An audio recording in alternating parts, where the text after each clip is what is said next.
Thanks for joining us on VIP TV. I have to ask you first, you've been in boxing now 3-4 years. I've known you around the scene. How have you been welcomed by the older guard in boxing? You know the answer to that question. Well, I'm asking you, how have you been welcomed? A mixed response, isn't it? I think, I don't know, it's a hard question, to be honest, mate, because I don't want to say, oh yeah, they don't like, but yeah, I don't think I was a welcomed addition. Yeah. So what you saying that, I mean, now a few years on, if you want to call Frank Warren or Eddie Hearn now or a TV company, the phone gets picked up more than it used to. Well, yeah, because they've got no choice, have they? They've got no choice but to deal with me. Do you know what I mean? They've just got.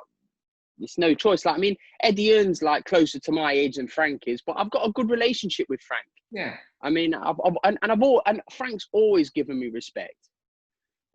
Frank's always been respectful towards me, and Eddie has as well. To be fair, I think it's more of the other bunch, but we won't go into that. But listen, all you can do is be successful, can't you? That's it. You can only be successful, and I'm all about the fighters. I don't particularly care what anybody thinks about me. Within this, obviously, I prefer if they did like me, but you can't be. I would rather be someone's shot of whiskey than everyone's cup of tea, Steve. But what is it? Does your, you mentioned you're nearer Eddie's age. Does your age attract you to boxers better in the sense, the fighters you're signing, and obviously Joe's in his 30s, but you've been around Joe a good while since he's amateur, the latter stage of his amateur. Yeah. You've just signed John Hedges, who a lot of people would have wanted. Does that help? Yeah. Steve, I just believe because I'm one of them. Although I'm not a boxer, I tried and I was not very good at it, but I'm just one of them. I'm just normal upbringing, nothing given to me. And I'm just one of them. And I think boxers relate to me well. And they know that I'll give my absolute everything for them. And they know, as I said, I've reiterated this before, if I'm going to take money off a fighter, I will give them my all. I won't sign a fighter. I've turned fighters down because I can't give them that personal time and effort that I want. I want to help them get sponsors. I want to help them get endorsement deals. I want to help them in every aspect of their life. I don't just want to just say, here's your fight date, phone down, see you there, give me my money. It's not the way I work, Steve. I'm not saying I'm better than anyone, but I know I'm different to any other manager in world boxing. That's just a fact. In what way are you different besides what you've explained there? I just believe I just believe I'm different. I just believe I offer more. That's just what I believe. I believe I won't just pick up the phone when if you want to, if there's a potential fight date. I speak to my fighters every single day. Is there any particular fight that you're closer to more than anyone? I was guessing it might be Joe because of what you went through. People kind of suggest that. Yeah, you're probably right because Joe's. I don't know, Joe was my first signing, but but Guido. I think of Guido as he's like my. As I said, I've said before in an interview, getting Guido signed with Top Rank, and because of the lack of opportunities in Italy, and his debut at Madison Square Garden, Lomachenko's, that was my greatest achievement. Because I was in tears when he was walking. You could see me. I'm a bit of an emotional guy. Anyway, I'm no good for those situations. I was walking behind him as he's putting his helmet on, his flag on. I'm like, flipping, this is too much for me. This is. So. If we don't Vanelli walk into the ring, you're in the entourage and you're crying. Mate, yeah, gone, completely gone, finished. Like a female watching a soap opera. Finished. So, but for people that might not be refreshed, tell us about that first year with Joe when you were literally living out of a rucksack together. It's true. It's true, isn't it? So when Joe first got signed, when Joe first turned professional, we got him. this is before he was signed with David A. I was like, we was getting off the best deal, but we spent a month in Bolton, in Peter Fury's house. We were homeless together. We was like gym to gym, and then he finally got signed with David Hay. He finally got signed with David, which brought stability. Gave him. But when we went to Vegas, like when everyone see the bar camp, like when we was in a big villa, there's a swimming pool. It doesn't start like that. Believe me, it doesn't. You have to you're building your way up. And our first time together, we was this is our first camp abroad. We were staying in the same. You've been to the MGM, haven't you, Steve? You know what the rooms are like there. So like we was he was in one bed, I was in the other, and Joe likes to play PlayStation games. So obviously I woke up in the middle of the night. I promise you, and I thought I was being. I don't know what was happening. Like World War III was kicking off, and there were like guns. He was firing a gun at the TV. I'm like, oh my god, what's happening? So we've shared hotel rooms together. And then we went to LA again. We've roomed together. We've lived. We did it. We went to Cork in Ireland when he spotted Mike Perez. We were rooming together. So, yeah, of course. Of course, there's a close bond. I could kill him sometimes. That's for definite.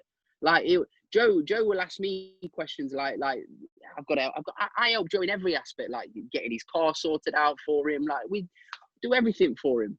But I believe that. But I would do that for any of my guys because I believe like when you're a boxer, it's a unique profession. So you need to.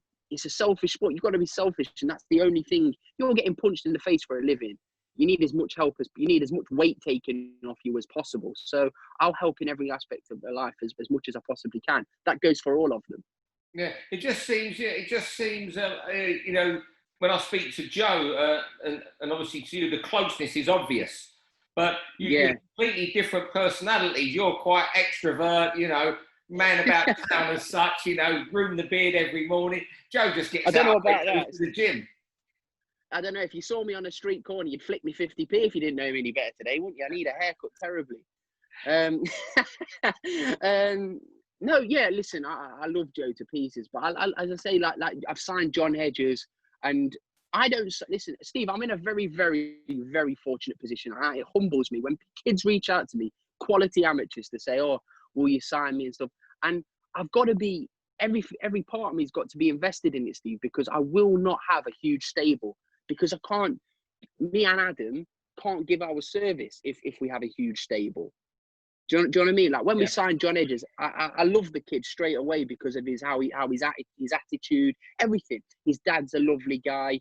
And they're the type of people I want to work with. Like I've identified two others and after that I'll close shop. Yeah, who else you got at the moment? Guano Villani, John Hedges, Joe Joyce, Guido Vianello, Joe Joyce, John Hedges, Louis Edmondson, Lerone Richards, the British and Commonwealth champion, Florian Marco, the undefeated Albanian, who's a mega star, biggest sporting star in Albania, Louis Edmondson, Cody Davis. So we're doing good. Yeah. Going back to Joe and his fight against Daniel Dubois. Yeah, I've been polling various people on it, and it seems there's a lot of people going for Dubois, but it seems that people that were in Sheffield when they were both on the Team GB, I know that was years apart, and I would hardly know, you know. Have all seemed to, or the majority of them have gone for Joe. Why is that? Because they know their boxing and they've spent time around the pair of them. Listen, Steve, I've said this many times. Daniel Dubois is a great fighter. You can see he's done everything asked of him. I won't use an analogy because I get slaughtered for it, but it is like saying, say if I don't know, I can't get an analogy right of it, but Joe's level of opposition has been. Even if you go back to watch Joe's WSB fights, they look difficult because of the caliber of opponent. Daniel Dubois never had a WSB fight. He's never had a hard amateur fight. He's never had any hard fights, not one. Gorman wasn't at the races that day, but again, it's a great win and he looked fantastic. So you can only praise him. But I'm only speaking facts. Do you understand what I mean? So that's what it is. People have seen Joe do hundreds of rounds at GB. They've seen Daniel Dubois. as I say, I'm kind of sick of talking about the Dubois Joyce fight because I just want it to happen.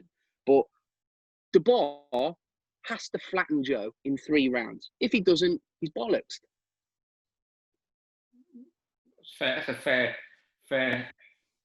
It's a fact, and Daniel Dubois knows that as well. He's gonna have to come out there, Hagler Hearn style, and try and kill Joe in 3 rounds. He has to staple him to the floor because the more rounds that go by, Joe just gets angrier and better. It's like shaking a wasp nest. This is what I want to happen. I want Daniel Dubois to stick his big, huge backhand style jab in Joe's face in the first round. That's the ideal scenario for me. I want that to be the first punch landed because it will wake Joe up instantly. It's like shaking a wasp nest, I'm telling you. And Joe's not performed at the level he has for so many years if he's useless, but like some people suggest. But I'm kind of like, as I say, like when people ask me, "Oh, Joe looks a bit slow." Yes, Joe looks a bit sloppy and slow sometimes. He does, but there's method to his madness, and he will beat Daniel Dubois into submission. I wholeheartedly believe that. Well, what's going to be the situation for you training wise? You're going to try and go to America to train with Ishmael Salas, or are you going to try and get Ishmael over here? I think there's going to be a kind of 50-50. Steve, I mean, we're looking to get Joe a fight beforehand. That's the plan. Where he'll train with Steve Broughton, who was Salas's assistant, and he'll be in close contact because we can't get Salas over right now. We can't go to Vegas. He can't come here. But Joe needs to knock the cobwebs off, and then Joe will go to Vegas, I believe, for the first half of the camp for Dubois, and then hopefully Salas will come over here for the last 3 to 4 weeks. And do kind of 50-50. Yeah.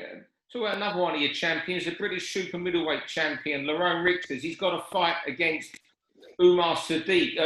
Lerone's one of those fighters, anyone who's worked, boxers who have seen him in the gym, his former trainer, Alan Smith, they all say what a fighter he is. But we still haven't seen him go and deliver that on the night, have we? No, and I'm honest about it. When people ask me, I think Umar and Lerone had an interview on IFL, and Sadiq laughed him off when he said he was world level. Now, you know as well as I do, Steve, boxing is a very small community, so news travels fast. And it's not just about sparring, because there's been loads of sparring world champions, but Lerone's an elite level fighter. He's got the potential, to be an elite level fighter. And Lerone, we've sorted his coach out, we've sorted his nutrition out. He's settled now. He's with Dave Caldwell, which is what he needed. Needed some stability in his life. I believe Lerone has to do a job on Sadiq. I don't believe he just can win this fight. He has to do a job on him. Yeah. And the link with David Caldwell, how did that come about? Was that Lerone's decision, or are you close to David? It's kind. I'm very good friends with Dave Caldwell, but them two kind of spoke anyway, kind of naturally. Like they've always, like, you can see Dave's comments on his Instagram, Lerone will comment on Dave's, and it's kind of all happened very naturally. And honestly, there's been improvements there. Right? I spoke to Dave yesterday, and he said he can't believe how quickly he's picked up Dave's kind of philosophy of teaching, and Lerone's picked it up. But make no mistake, Steve, I'm not delusional about it. Lerone's performances have been good, but they've not been good enough. They've not been good enough for someone to go, wow, this kid is the real deal. The talks are true.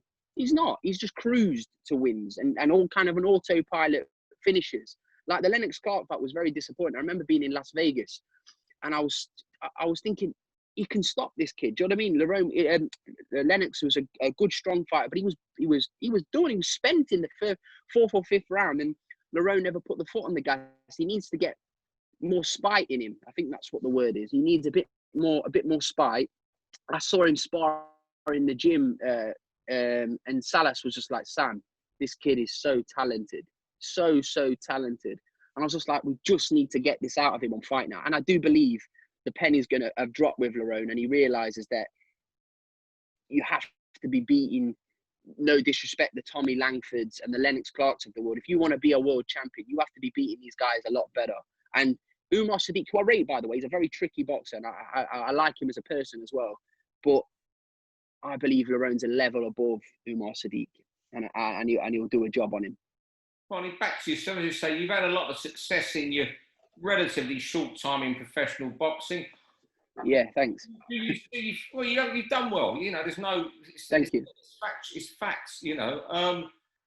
Do you see yourself staying in boxing for 25, 30 years and becoming an all-conquering manager, or going into promoting, or do you have other things you want to do in life? A lot of people have said to me they want me to be a promoter and stuff. And Steve, I'm not being funny, but like, I'd be an amazing promoter. And people can say whatever they like about me. I would be an amazing promoter, and everybody knows it as well. Even the people that don't like me knows that's the case. It's just I have a passion for boxing. I can talk pretty well. But yeah. So I don't know, you know, Steve. You don't know what the future holds, but right now I've got a great business. I'm very fortunate to have a great business with amazing boxers. I've got kids messaging me all the time, sign me. So I've got to just embrace what I'm doing right now, Steve. But who knows? Who knows what the future holds? Who knows? Anything could happen. Hey, you might wake up in 5 years and think, I don't want to do boxing anymore, and go and do something. Who knows, Steve? Who knows? Because it's a testing sport, Steve, and it's not just in boxing. Because I mean, I can take stick, but when you wake up and like, it has got better. To be fair, it has got better. Like I used to wake up to messages going, "I hate you." Like, really? Like, because I'll ask why. I won't ignore the messages. I'll respond to them. I'll say why. They were like, and then they say, "Oh, you're actually quite nice." I'm like, yeah, because I'm just a normal person, just a normal human from Derby. Do you know what I mean? Like, but it is what it is. It's what we have to deal with. Like, in boxing, it's a very hard sport to win anybody over, because say, like, for example, Joe beats Dubois. Dubois was too young. Do you understand? Yeah. Even if Dubois beats Joe, Joe's slow and old. Nobody can win. And you mentioned your hometown Derby there before we let you go. But when you're not tweeting boxing, you're tweeting about the agony and ecstasy of a Derby fan, who should be playing, who shouldn't. You're definitely a frustrated football manager as well. You know, you're not a frustrated, you're a very happy boxing manager, but it's a frustrated football manager, I think, in there, because I know you'd like to pick your own Derby team. Are they going to make the playoffs and win them? I don't know, mate. They started off too badly, didn't they? They started off too badly and a bit slow. I think next year there's more of a chance. But listen, it's in Derby's hands now because of the results of last night. They could listen. Anything can happen in football, can't it? But I'm not overly confident, especially with the goalkeeper. Don't worry. You let everyone know that on Twitter last week that the goalkeeper has to be replaced at the end of the season.